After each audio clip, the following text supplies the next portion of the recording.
La noche de Cuesta, con Carlos Cuesta.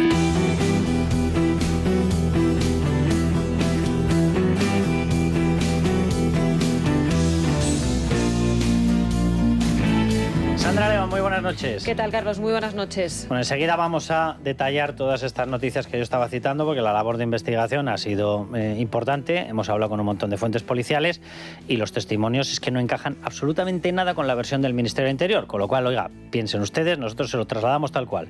Les estamos comunicando que el Ministerio del Interior está negando todas estas informaciones. Toda la prensa, eso que ellos llaman los pseudomedios, evidentemente lo estamos publicando. ¿Por qué? Porque cuando tienes fuentes fiables y cuando tienes una multitud de fuentes impresionante y te llega de todas partes de la policía lo que ocurrió, evidentemente nuestra obligación es contar lo que ocurrió. ¿Les decimos que el Ministerio lo está desmintiendo? Sí, sí, muy bien, pero contamos lo que nos está diciendo la policía. Y juzguen ustedes quiénes les merece más confianza, si Fernando Grande Marlaska o la Policía Española. Pero vamos con todo el resto porque atención que hay una novedad. Esto se mueve, Pedro Sánchez es un superviviente nato, el manual de resistencia, maldito el momento en el que lo escribió. Junts pacta con Pedro Sánchez la obligación para las grandes empresas, cuidado, en toda España, de atender en catalán a los clientes.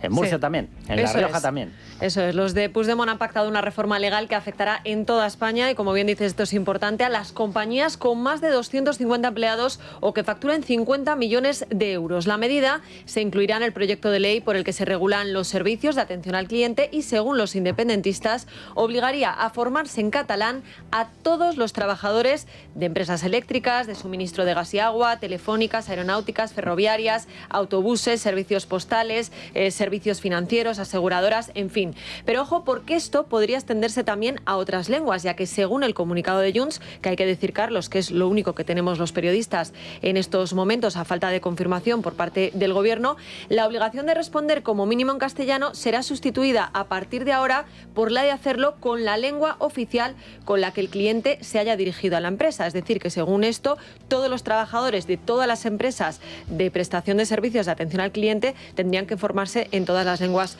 cooficiales. Igualmente, señalan las fuentes independentistas, las comunicaciones escritas y verbales de las compañías con los clientes también se adaptarán a la lengua elegida por estos al iniciar el contacto. Ni tan siquiera valdría que cada empresa tuviera un grupo de trabajadores que pueda referirse a unos clientes en catalán, a otros en vascuence, a otros, ni tan siquiera eso. Pues esa es la gran pregunta que hay hasta ahora sobre la mesa. Como digo, de momento lo único que tenemos es el comunicado de Junts, que obviamente pues nos lo venden como ellos quieren venderlo. Por lo tanto, tendremos que esperar a que por parte del Gobierno alguien aclare el alcance de esta medida, que, como digo, de momento pues ha llamado mucho la atención porque afectaría a trabajadores de toda España y de muchos tipos de empresa diferentes. Bueno, básicamente en todo caso, lo que afectaría es a que se revientan los costes de las empresas, de que es literalmente imposible mantener una plantilla. Bueno, para empezar, empieza por encontrar trabajadores que estén dispuestos a, perdone, que ahora en vez de aprender inglés, ¿qué tengo que aprender? ¿Vascuence? Sí, claro, espere sentado. Pues veremos a ver en qué se traduce esto, luego le daremos más detalles sobre este asunto, pero ahora abrimos página de corrupción porque tenemos dos noticias importantes de esta misma tarde. La primera, el Tribunal Superior de Justicia de Madrid fuerza por sentencia firme a la Oficina de Conflicto de Intereses a investigar a Pedro Sánchez por el rescate concedido en 2020 a Air Europa, compañía que patrocinaba los negocios de su mujer, de Begoña Gómez. El decreto atiende así el recurso presentado por el Partido Popular, que defendía que, de acuerdo con la ley reguladora del ejercicio de alto cargo de 2015, el secretario general del PSOE tendría que haberse apartado de las reuniones del Consejo de Ministros en las que se decidió el rescate. Cabe recordar que Begoña Gómez, a la que Globalia patrocinó sus negocios en el Africa Center, se reunió y habló con Javier Hidalgo en varias ocasiones durante el transcurso de estas negociaciones. Es más, él mismo reconoció esos encuentros de los que hemos hablado muchas veces, del 24 de junio y del 16 de julio de 2020. Además,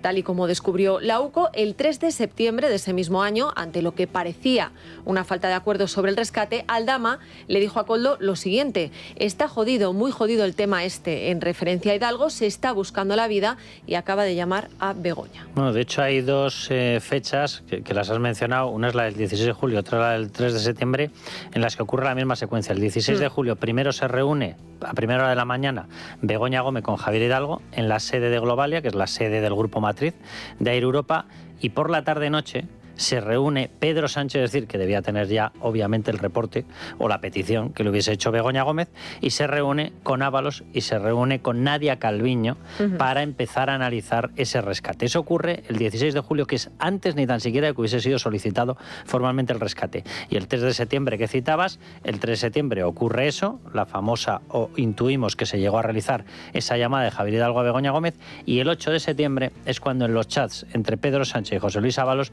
le comunica: lo vamos a dar. Pero decía yo que teníamos dos noticias importantes de esta misma tarde. La segunda, Carlos, tiene como protagonista a la famosa asesora de Begoña Gómez, a Cristina Álvarez. El otro día revelabas en Libertad Digital que, a pesar de que ellas defendían que los trabajos para la cátedra y el máster de la mujer de Sánchez eran algo excepcional, que hacía, bueno, pues en calidad de amiga, el vicerrector de la Complutense había intercambiado con ella más de 230 correos electrónicos, correos que el juez ya les había solicitado. Pues bien, ojo, porque Cristina Álvarez ya ha recurrido dicha petición a la Audiencia de Madrid. No quiere que el magistrado acceda a los correos que intercambió con la Universidad Complutense. La excusa, pues que es una medida muy restrictiva de sus derechos fundamentales y que no se ha motivado lo suficiente. Vamos a ver, o sea, si ya están identificados, si ya sabemos hasta la cifra, si todos tienen que ver con lo suyo, ¿cómo que no está motivado? ¿El caso de qué va? De la utilización de un cargo público para mantener contactos de los negocios de Begoña Gómez. Pues toma, tienes 230, más de 230. Pues ahora veremos a ver qué es lo que dice la Audiencia de Madrid. Y vamos con más protagonistas de la corrupción del PSOE, porque hoy la Fiscalía Anticorrupción ha dado un repaso monumental a Santos Cerdán. El departamento que dirige Alejandro Luzón ha rechazado la solicitud del que fuera número 2 de Pedro Sánchez, al considerar que el riesgo de destrucción y manipulación de pruebas persiste por su papel director de la trama Coldo, es decir, que tendrá que seguir en prisión. Y ojo, porque también alude a la posibilidad de que pueda condicionar, dice, a testigos o a investigados. Además, Anticorrupción también aprovecha para reprochar a Cerdán las conjeturas y las impertinentes consideraciones políticas, estos son palabras textuales, plasmadas en los escritos de la defensa, en lo que de manera reiterada insiste en ser víctima de una persecución política. La verdad que cuando escuchabas los audios de cómo se repartían el dinero, que si se ha gastado 470.000, que si medio millón para mí, que si dame 2 obras más, no sé, el argumento este famoso de la persecución política como el que no aparece por ningún lado, ¿no? Más pues bien persecución lucrativa. Eso es, pues hoy Anticorrupción se lo ha recordado. Luego en la tertulia ya les adelanto que vamos a tener con nosotros a Miguel Ángel Pérez, que nos va a dar todos los detalles de este y de otros asuntos, por ejemplo, de las novedades que nos llegan del caso del fiscal general del Estado. El instructor que sigue la causa por la filtración del novio de Ayuso ha decidido rebajar de 150.000 euros a 75.000 la fianza que le habían puesto para asegurar las posibles responsabilidades pecuniarias que pudieran derivarse del inminente juicio oral que se cierne sobre él. Sobre este asunto le ha preguntado a la portavoz del Gobierno en la rueda de prensa posterior al Consejo de Ministros, el periodista del diario El País. Escuchen la pregunta y cómo Pilar Alegría no dice nada, pero lo dice todo. Vamos, que vuelve a cargar contra los jueces. Coincide el Gobierno con la opinión del ministro Puente, que decía estos días que Hurtado es uno de esos jueces que está haciendo política. Respecto a la decisión, que además hemos conocido últimamente, conocemos muchas informaciones y noticias cuando estamos aquí en la rueda de prensa y, oigan, ¿qué les voy a decir? Yo creo que del ministro Puente se pueden decir cosas, pero nunca se podrá decir que no habla con claridad. Vamos, qué casualidad que estas noticias siempre salgan cuando estamos en Consejo de Ministros. Ya. Qué bien habla Óscar Puente, que claro habla, pero no, yo respeto todo. Puente habla con claridad y actúa con claridad, porque cuando le pidieron que mantuviera a 2 personas claves para la trama de presunto amaño de obras públicas, mantuvo a los 2 cargos. Los 2 mantuvieron y se lo había pedido Coldo a través de Santos Cerdán.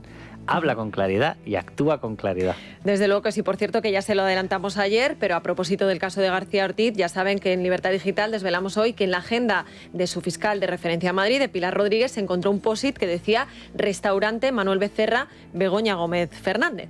Bueno, al margen de la corrupción del Gobierno y del Partido Socialista, hoy seguimos muy pendientes de Israel, después de que esta mañana haya iniciado la ofensiva terrestre sobre Gaza. El rey, de viaje en Egipto, se acaba de pronunciar sobre el momento convulso y trágico que se vive en la región, así lo ha definido, y ha denunciado lo que considera una crisis humanitaria insoportable y la total devastación en Gaza. Además, el monarca ha recordado que España y Egipto comparten la convicción de que la solución pasa por un ambiente de convivencia pacífica, diálogo y reconciliación en Oriente Próximo que permita finalmente, dice, un entorno de estabilidad para el desarrollo de los pueblos pueblos con dignidad y justicia. De momento parece una utopía, expresa el monarca, pero debe ser posible y todos debemos contribuir a que así sea.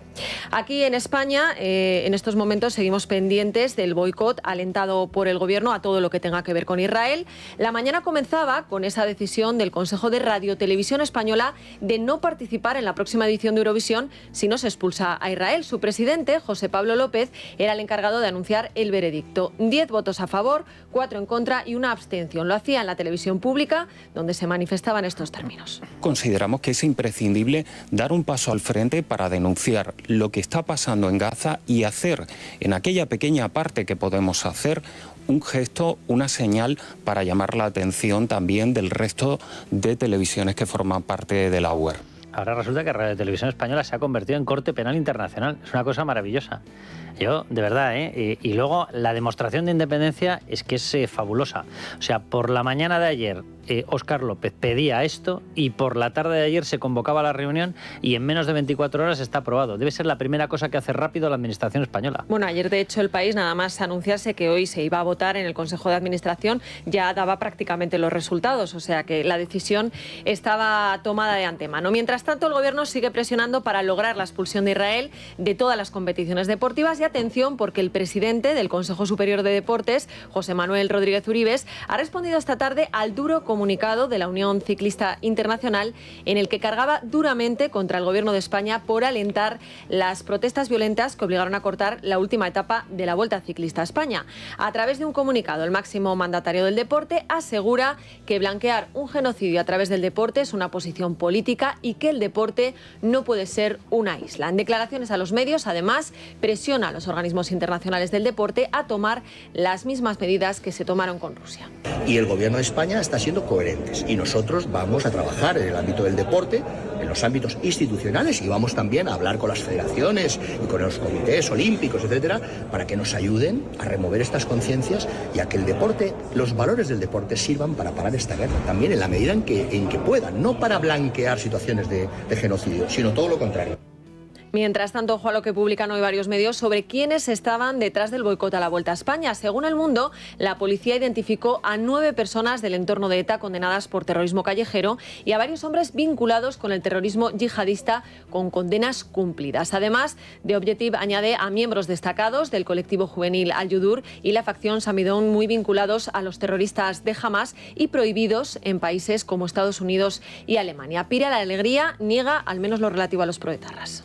Desde luego no hay ningún documento ni ningún atestado de personas identificadas por estas causas, que ni desde el punto planteaban vinculándolos con los caleborrocas o con también, por supuesto, con yihadistas. Bueno, pues la información ha sido desmentida, en este caso por la propia Comisaría General de Policía Nacional.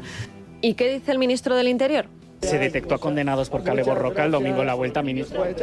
Ya sabéis que no hay ninguno.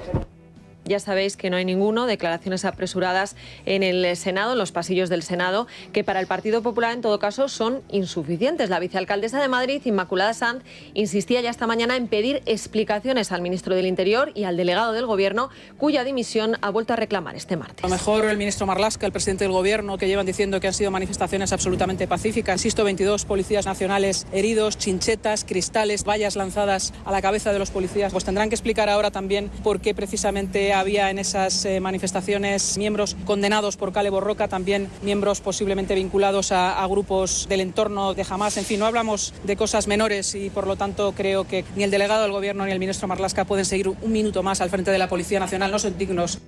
A ver, aquí estamos hablando de que el desmentido viene del departamento de Fernández Grande Marlaska. Ese hombre que aseguraba que nunca jamás había estado con Aldama y ayer mismo en esas imágenes que mostró Telecinco sobre la celebración del cumpleaños, el 60 cumpleaños de José Luis Ábalos, el mismo Marlaska que decía que nunca había coincidido con Aldama estaba en la fiesta de cumpleaños con Víctor de Aldama. Fernando Grande Marlaska es el mismo ministro que se inventó y presentó un informe sin firma para culpar a Ciudadanos de las agresiones que ellos mismos habían sufrido en la manifestación del orgullo. Y Fernando Grande Marlaska es esa misma persona que acusó a la derecha de estar lanzando un discurso de odio que había provocado que a un chaval lo hubieran metido en un portal y le hubiesen marcado la palabra maricón en el culo. Y resultó que eso es tal bulo que en este momento se conoce ya oficialmente como el bulo del culo.